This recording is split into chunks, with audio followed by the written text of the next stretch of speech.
News at 7 starts now. And we begin here at 7 with a new video showing the arrest of Phoenix Suns forward Dillon Brooks. He is facing DUI charges, and a new body camera video out a short time ago, a Scottsdale police officer is heard telling Brooks that his car smells like marijuana.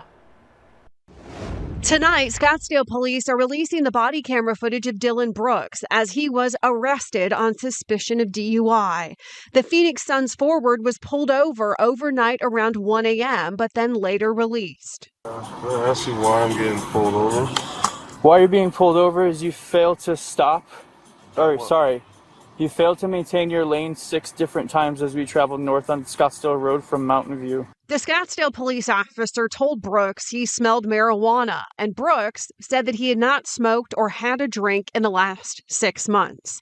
The police officer told Brooks it smelled like a dispensary in his car. After taking down his information, more police arrived and a field sobriety test was conducted. That included standing on one foot, following a pen with his eyes, and walking in a straight line. Brooks was cooperative the entire time. After a breathalyzer test, police put him in handcuffs. You said you had surgery on your knuckle, right? Handcuff in front. I'm going to handcuff you in front so you don't have to sit on your hand that you had surgery on. The Suns played last night. It was a close loss to Chicago, but Brooks was not in the game as he's recovering from surgery for a broken hand. In a statement from the team, they say that they are aware of the situation and they are gathering more information. A 12-year-old boy has died after a crash in Chandler. We just told you about it on Wednesday night when the Loop 101 was shut down. Initial reports came in that there were serious injuries to the multi-car crash and that the young boy was fighting for his life. DPS releasing the tragic update, though, earlier tonight. The Vehicular Crimes Unit is investigating. For the first time, ICE officials are responding to the death of a Haitian man who died while in their custody right here in our state. He had a severe tooth infection. His family and lawmakers say that he did not receive timely medical care, and now some are calling for an investigation. 56-year-old Emmanuel Damas died on Monday at a hospital in Scottsdale. The Haitian man seeking asylum came to the U.S. illegally during the Biden administration. He'd been held at the Florence Correctional Center after being arrested in Boston back in September for assault and battery. His brother says Emmanuel's asylum application was denied in January. The following month, Emmanuel, who did not speak English, called his family. He said he had a toothache. And we told him to go to the nurse to actually get treated, so they could send him to a dentist. And he kept going, and they kept giving him ibuprofen or Tylenol, but he was not getting any better. He told me he was not feeling good. He has his toothache that's killing him. Presley Nelson says his brother was taken to a hospital in Phoenix 6 days later on February 19th when his condition got worse. Nelson says Emmanuel was in the ICU on life support. ICE says the hospital reported his likely diagnosis was septic shock due to pneumonia. Days later, Emmanuel was transferred to a hospital in Scottsdale for further care. He had been in coma for a long time, like 9 days. When we got there, he could not even open his eyes. For me, being a medical person, I want to know, how can a nurse who's in an infirmary with someone keep coming to you and say they are in pain with a jaw that is swollen, and you couldn't do a physical assessment to check to see if they have lymph nodes that are swollen, and then call the medical director and get them on some antibiotics. Simple as that. Chandler City Councilwoman Christine Ellis is a registered nurse and a Haitian American, and she is calling for accountability. And so I was able to call Congressman Stanton. I was able to send information for Congressman Biggs. Both of them reach out back, and their staff is on it. And we are asking for an investigation right now, thorough investigation. And I want to look into those nurses, those medical care people that were on site. I want their license looked into. In a statement, Congressman Greg Stanton said in part his family deserves answers and accountability, and I will not stop pushing until ICE provides it. And in Massachusetts, these 3 Democrats on Capitol Hill are demanding a full investigation. In a statement to Fox 10, Immigration and Customs Enforcement says upon his detention, he was provided with a medical screening where staff found no serious new medical issues, but ensured that he would keep receiving prescriptions for a pre-existing medical condition. And an autopsy will determine his exact cause of death. New here at 7 o'clock, Arizona Governor Katie Hobbs has vetoed a bill that would have created a specialty license plate that would honor late conservative activist Charlie Kirk. The plate would have cost $25, with 17 of that going to Turning Point USA, the organization that he founded. In a letter to the state Senate president, Hobbs denounced political violence, but said that the bill inserts politics into a function of government that should remain nonpartisan. There is also a bill that would rename the Loop 202 freeway after Kirk. That is currently at the state capitol. One of the suspects accused in the beating death of a 16-year-old appeared in court today. The state arguing that Talon Vigil's release should be revoked.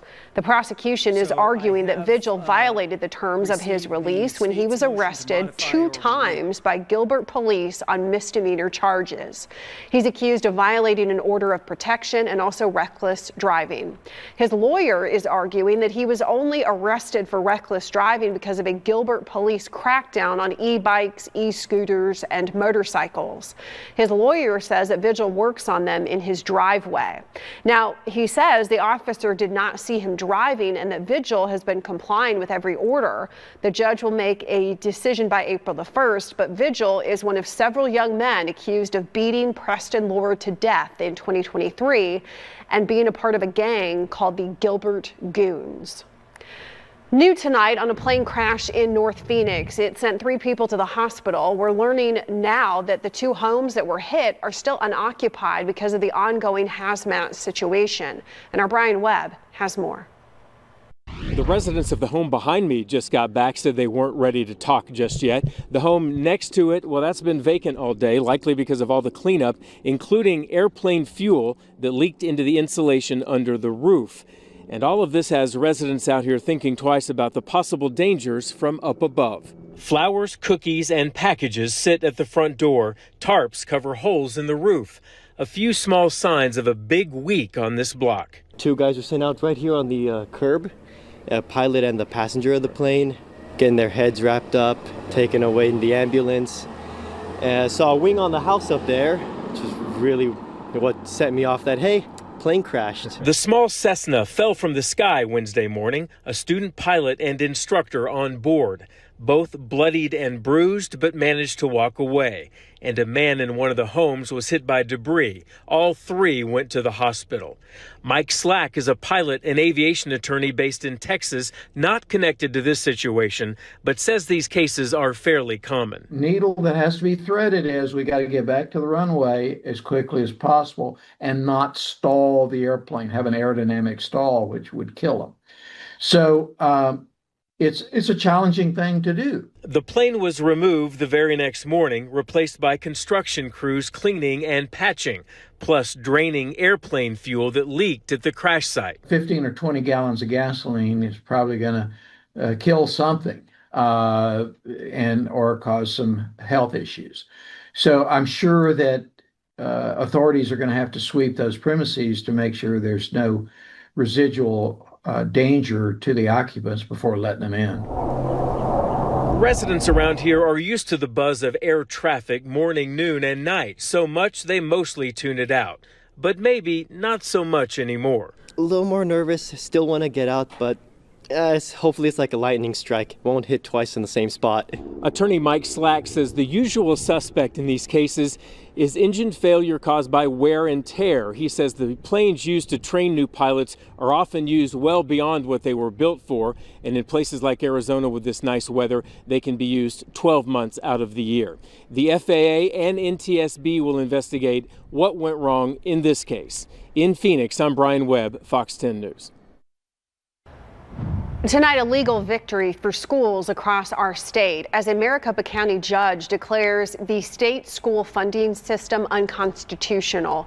The judge ruled that the current system is relying too heavily on local property wealth, creating substantial disparities between districts. The court found this directly violates the state's constitutional mandate to maintain a general and uniform public school system. The court is now requiring lawmakers to build a new system completely from the ground up within 8 months, but there will likely be a long appeal. Coming up, evacuating Americans from the Middle East, how private security firms are helping bring people back home. And the war there is impacting large airports across America. We'll show you where they're beefing up security. And then later, making it easier to cancel subscriptions. We will tell you about the Arizona bill that would make canceling automatic subscriptions more simplified. The U.S. is planning to send an anti-drone system to the Middle East to bolster their defense against Iran's retaliatory attacks. Military officials are hoping that it will be cheaper and effective. Meanwhile, stranded Americans are returning home as the price at the pump is skyrocketing. Caroline Shively has more. While the U.S. is calling its military engagement in Iran a resounding success, Iran says it's prepared to dig in for the long haul.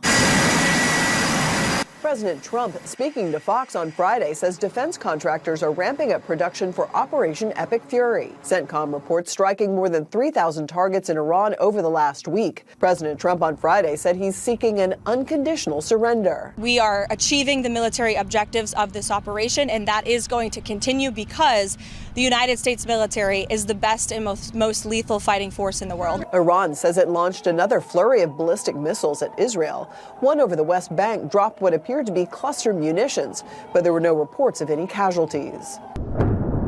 Meanwhile, Israel continues to bombard Beirut as part of its campaign against Iranian-backed Hezbollah.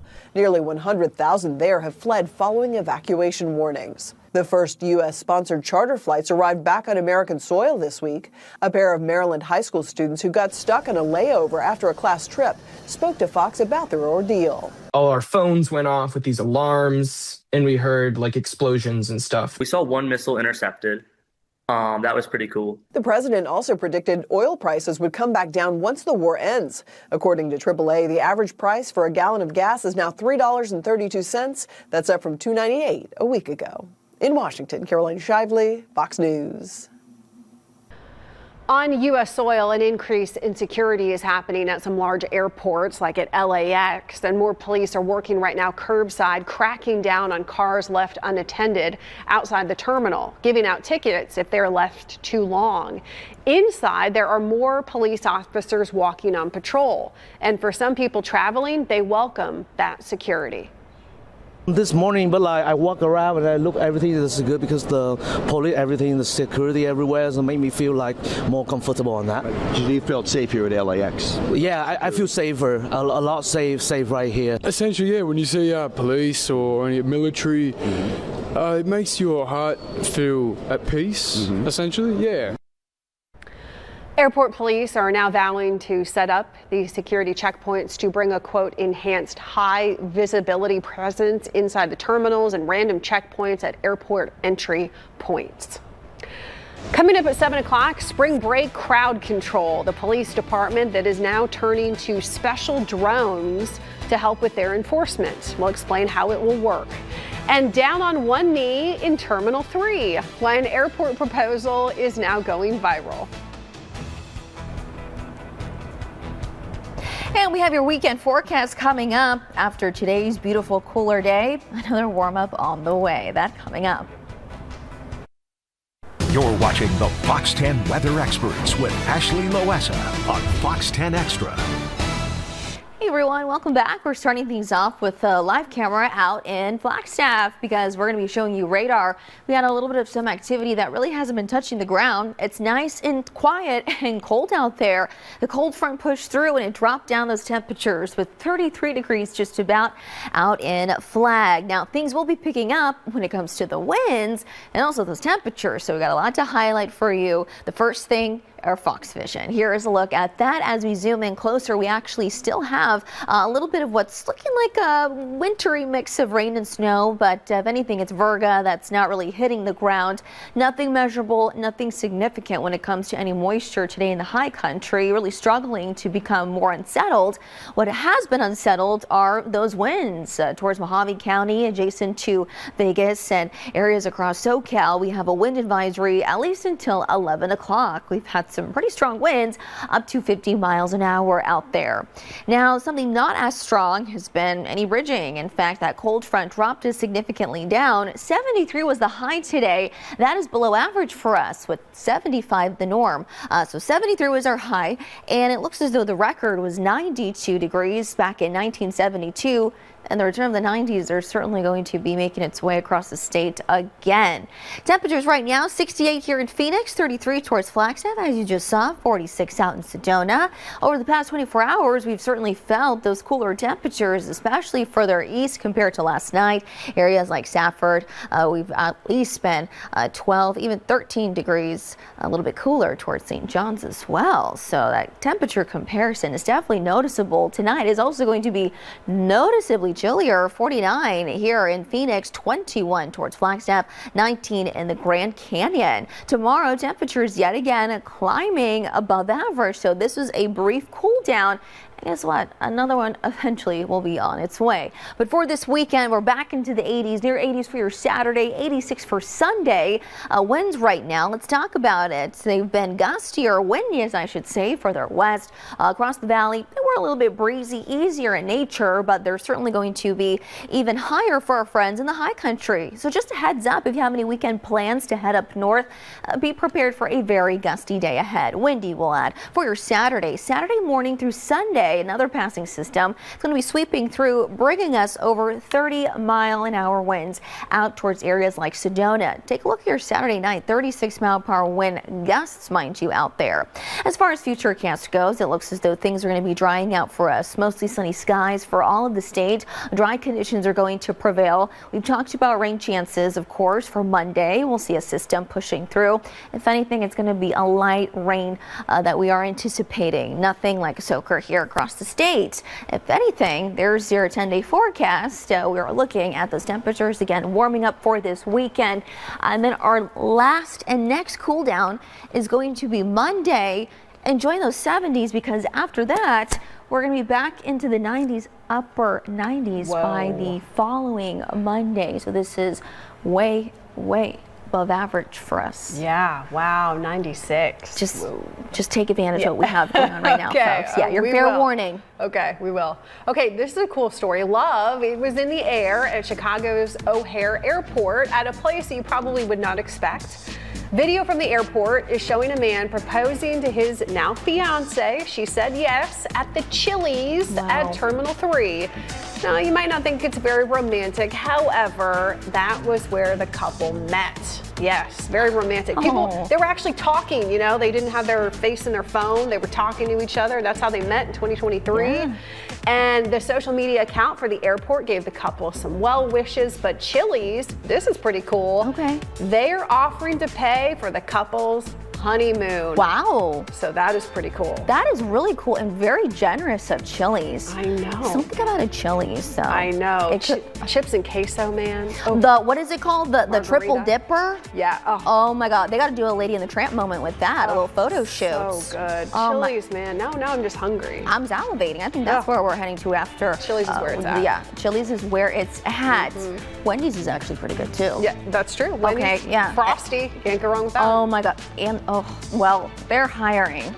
And get this, for a chief tasting officer, the fast food chain is offering $100,000 for the role. That person will taste test burgers on camera. The company is hosting a contest to find the perfect candidate, and it's asking applicants to upload a 60-second video explaining why they would be a good fit for the job. The contest closes on Monday, March 30th. Okay. Wow. Wait. 100 grand?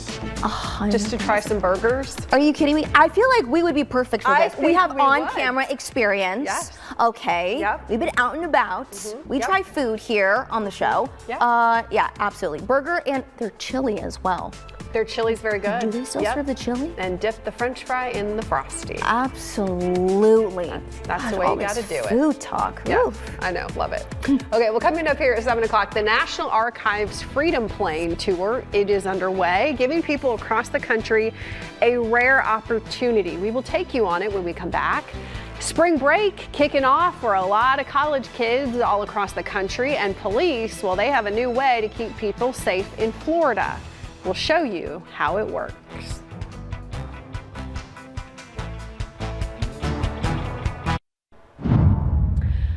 The National Archives Freedom Plane Tour is happening right now. It is giving people across the country the rare opportunity to see 9 founding era documents. And Oliviana Calmes has more.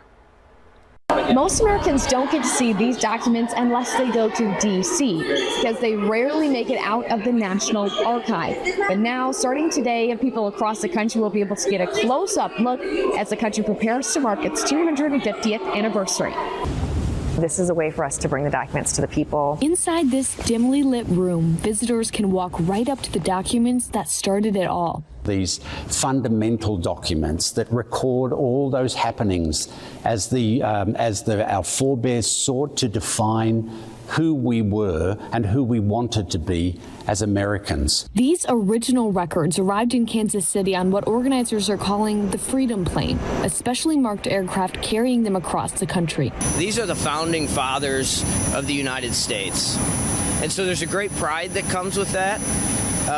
To say that it's a privilege or an honor would just really be an understatement. After Kansas City, the tour will head to Atlanta, LA, Houston, Denver, Miami, Dearborn, Michigan, and Seattle. I spoke with one of the people tasked with making sure they get there safely. We have them wrapped in Mylar, and then they are also encapsulated with plexiglass. So basically, they're in their own microclimates. And we also have an art zorb, which is a material that sort of controls the humidity. So all of these documents are in their own microclimates. The exhibit features founding era documents, including George Washington's Oath of Allegiance, the Treaty of Paris, and an early printing of the Constitution. This exhibit itself is really a history of the American Revolution, the creation of our government, and then the creation of the Bill of Rights within one small space. There are 9 documents to look at. Right now it's in Kansas City. The next stop is Atlanta. And for more of those cities and dates, you can check out the National Archives website for more information. In Kansas City, Missouri, Oliviana Calmes, Fox News. Spring break kicking off right now for a lot of college kids, but police, they have a new way to keep people safe. In Clearwater, Florida, where up to 100,000 people will go to the beach, police are trying out a new drone that is feeding video live to police who are looking on. And it can give them a bird's eye view of everything from anyone who might be struggling to swim to even children who might be lost. And it has already been used dozens of times. One case last week where a woman on Island Estates called and she had a individual who was shirtless and running from backyard to backyard. She was worried he was burglarizing houses. He was acting in an unusual manner. Our officers got there in a few minutes, but this drone was on scene in like 45 seconds. And they could also see, does he have a gun? Does he have a knife? Is he armed? Its uses are endless. The drones have a 30-minute battery life and a 2.5-mile range. Well, soon it could be a lot easier to hit that unsubscribe button. It is all thanks to a new bill moving forward at the state capitol. We'll tell you about it. And details about the woman who's accused of kidnapping a 2-year-old girl from Avondale. It sparked an Amber Alert. We'll have more on that when we come back.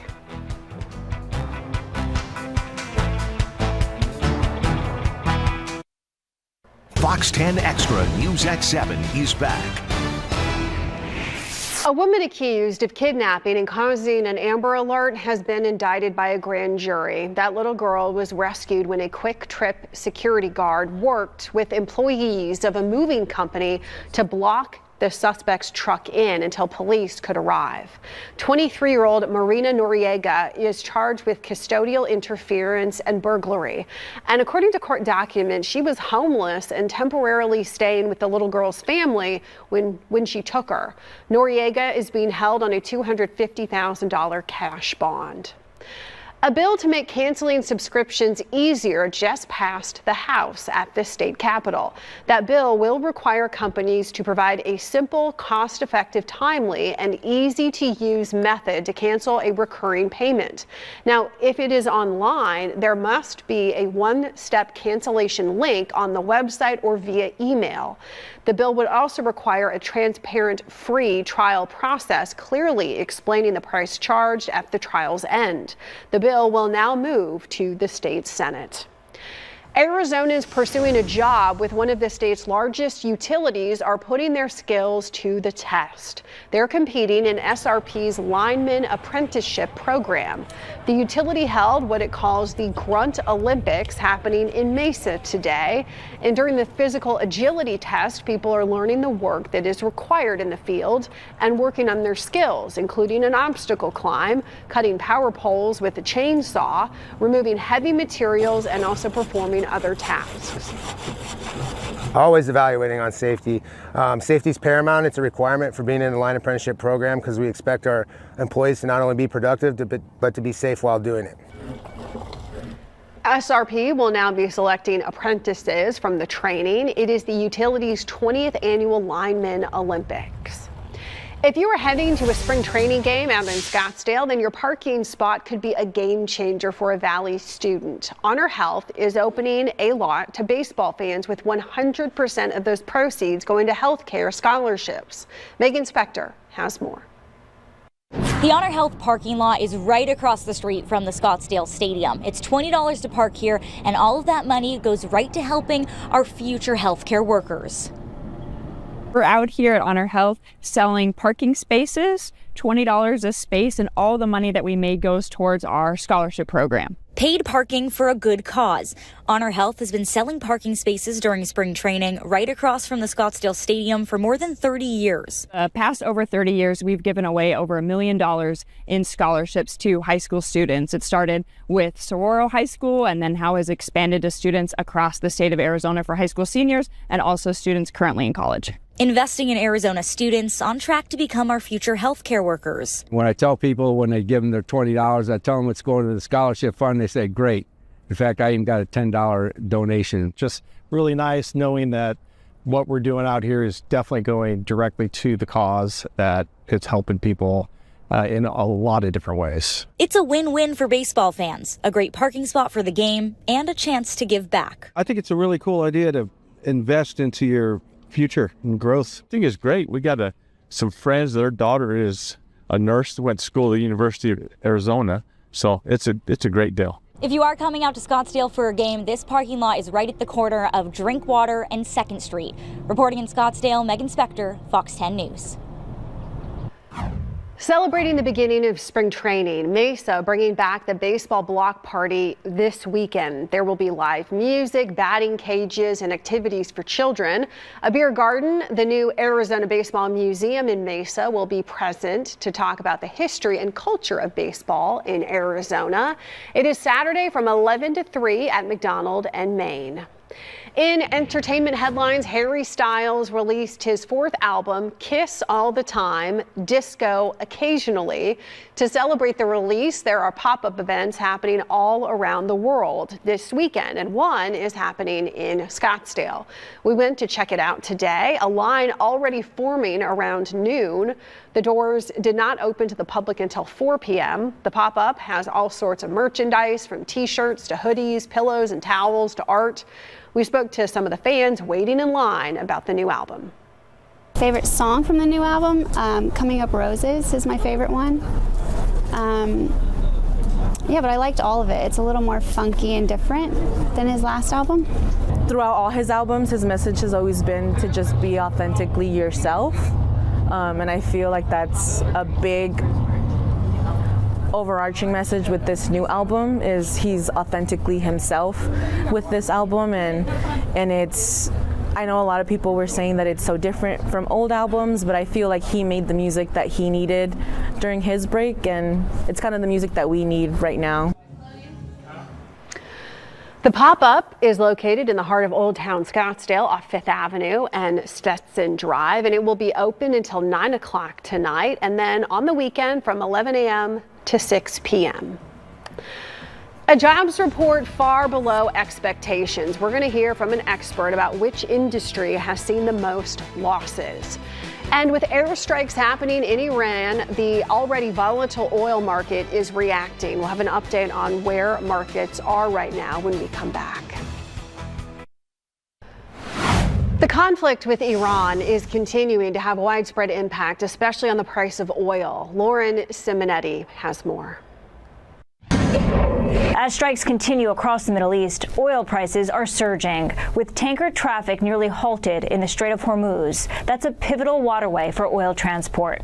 President Trump saying this week the U.S. will provide insurance guarantees and naval escorts if necessary to ensure safe passage for oil tankers and other commercial trade.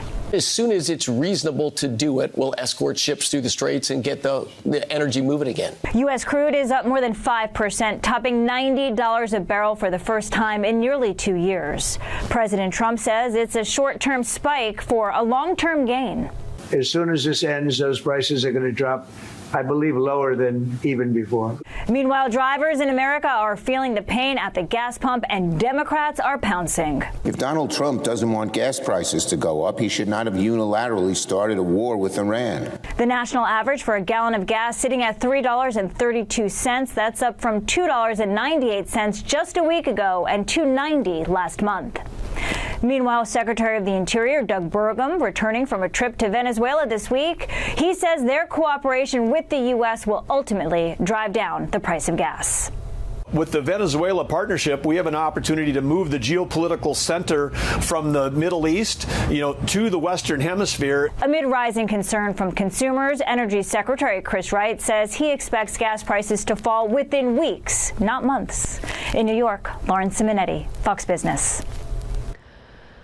Stocks closed lower for the day and the week. Crude oil at their highest since 2023. Traders right now bracing for prolonged volatility in the coming weeks ahead. The sell-off on Wall Street is also attributed to a disappointing jobs report. 92,000 jobs were lost, the second highest since the first year of the COVID pandemic. Economists were expecting job creation of about 59,000 last month. The unemployment rate also went up to 4.4%. Experts are pointing right now to the tech sector.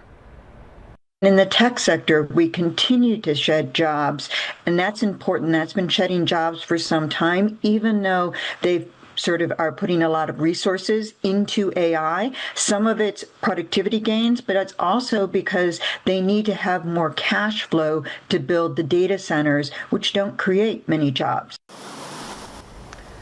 Labor Secretary Lori Chavez-Derimer says that strikes and weather impacted employment. The numbers do raise expectations that the Federal Reserve will need to cut interest rates. After an 8-year wait, IndyCar back in the Valley. We're going to have a preview of the action when we come back. And a heads up from the IRS. They're releasing their dirty dozen of tax scams. What you need to know when we come back.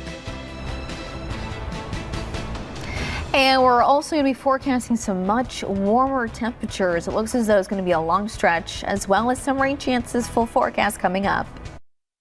You're watching the Fox 10 Weather Experts with Ashley Loessa on Fox 10 Extra. Hey everyone, welcome back. Happy Friday. Not too bad of a week, especially wrapping things up at 73 degrees here in Phoenix. And tonight, under clear skies, it's going to feel a little bit cooler. We'll talk about that as well as another big warm up on the way. Nice clear skies for tonight. City lights are shining bright, as well as you join us this 7 o'clock hour tonight. We'll be dropping down at 49 degrees, so feeling much chillier. If you're going to be out and about, a nice light jacket will do. Tomorrow, temperatures warming up yet again. weekend. 79 will be our daytime high reading, close to hitting those 80s. Moving forward for the weekend into Sunday, it looks as though 80s are certainly going to be forecasted. Another warm up on the way we have for you, and another day of sunshine. Always nice to have those nice and sunny skies.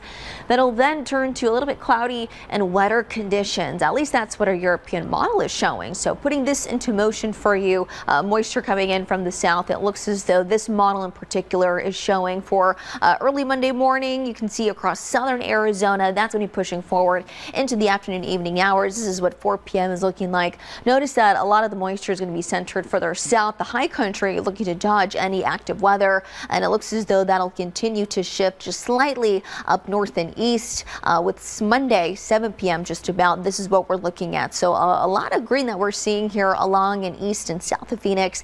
This is what the models are showing. Right now we're looking at around a 20 to 30% chance for some rain this for your Monday.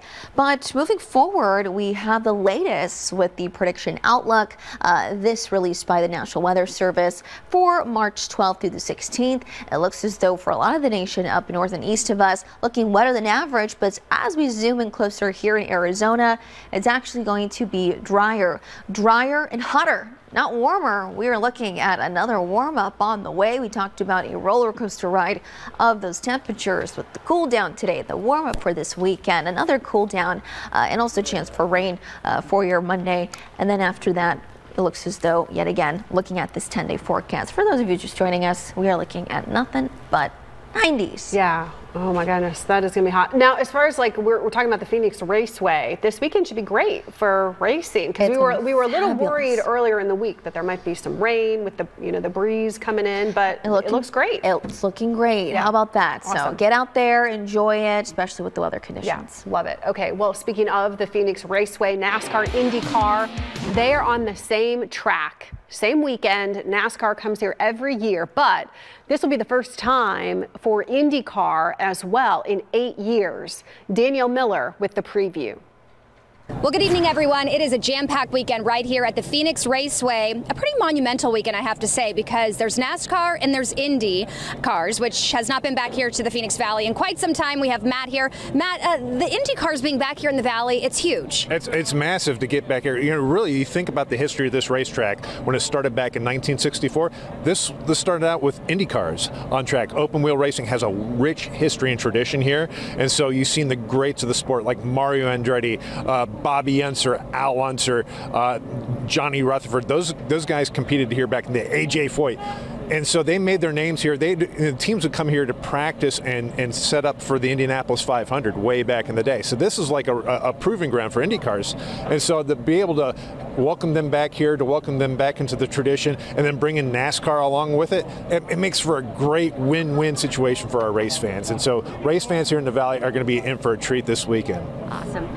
These cars here specifically, the difference between this and NASCAR? Really, these are high-speed machines, high precision, highly engineered, and so it's the open wheel. So if they make contact, it's going to be a bad day for everybody involved. As compared to a NASCAR stock car, stock cars are designed for door handle to door handle, bumper to bumper racing. It's a full contact sport, and so it takes a different discipline, a different way to get around the track. But it's both styles are fun, and so if you're a fan of racing, you're going to love everything you're going to have in store this weekend. How fast are these cars going out there? These are going about 175.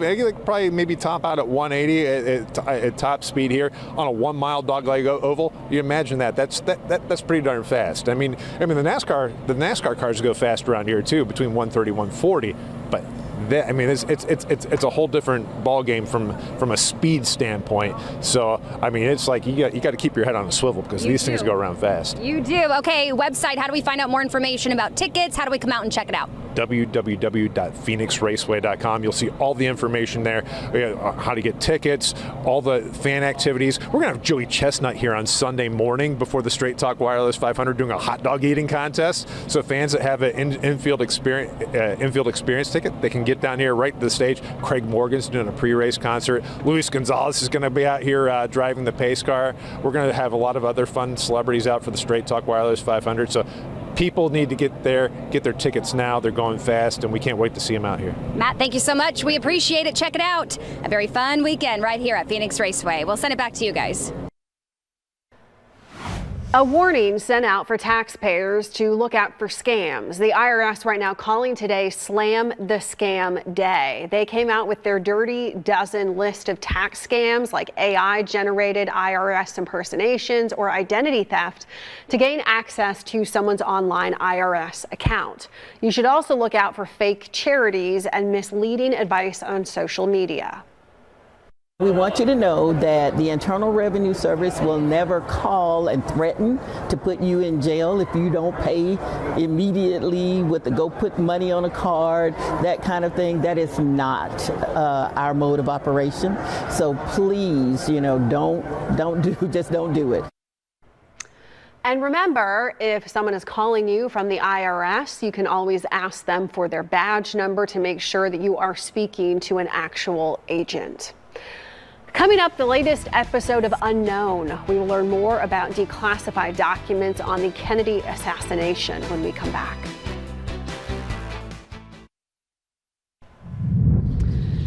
This week on Unknown, newly declassified documents shedding light on the assassination of President John F. Kennedy. And could the CIA's chief of assassinations have been in Dallas that day? We're learning for the first time more on the travel of Bill Harvey. Former Washington Post editor Jefferson Morley is joining us in a sneak peek.